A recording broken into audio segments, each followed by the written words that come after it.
क्या कैंसर एक कार्मिक डिजीज है?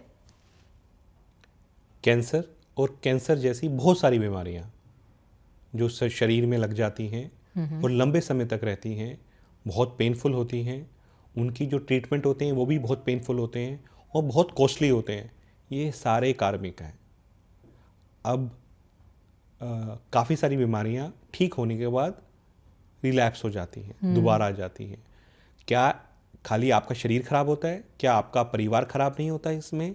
क्या आपके पैसे नहीं ख़त्म होते इसमें? क्या आपकी नौकरी और जो बाकी चीज़ें हैं क्या उसमें समस्याएं नहीं आती हैं?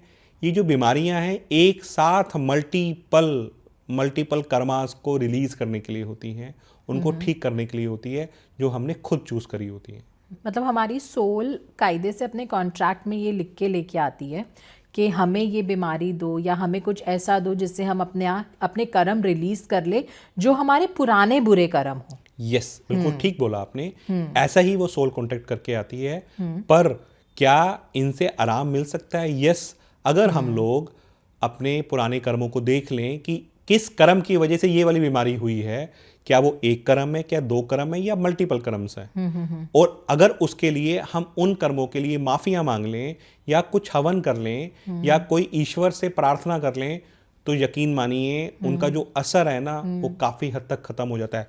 बीमारियां खत्म नहीं होंगी पर असर खत्म हो जाएगा। हो सकता है कि अगर उनकी डेथ लिखी हो तो वो रिलैक्स होके हो, आराम से हो जाए और उनकी सोल को मुक्ति मिल जाए। लेकिन ये जो अगर कैंसर हमने इस बर्थ में अगर हमने नहीं अपने कार्मिक चेक किया या नहीं अपनी रेमेडीज करी, क्या ये हमें अगले बर्थ में ले जा सकते हैं? यस, ये कंटिन्यूड होती हैं, लूप में रहती है। लूप में इसलिए रहती हैं क्योंकि जो सोल होती है या जो शरीर होता है वो उतना पेन सहन नहीं कर पाता।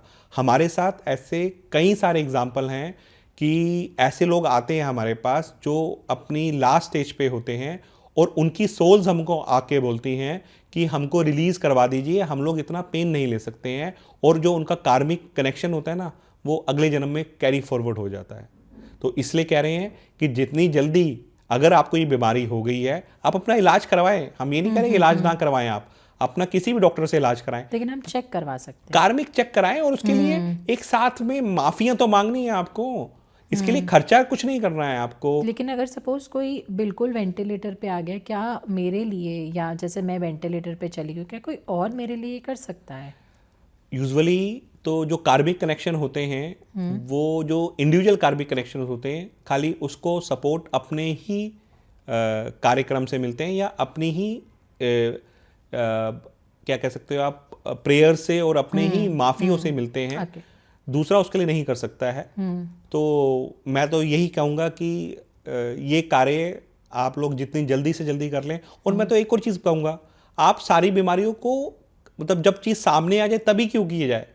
कभी कभार 6 महीने में अपने कनेक्शंस या साल भर में अपने पास्ट कर्मस चेक करते रहो। जैसे हम लोग अपना बॉडी चेकअप कराते हैं ना, ब्लड चेकअप, एक चेकअप करा लो, हो सकता है कोई चीज़ सामने आ रही हो और आपको मालूम चल जाए, उसके लिए रेक्टिफिकेशन मिल जाए।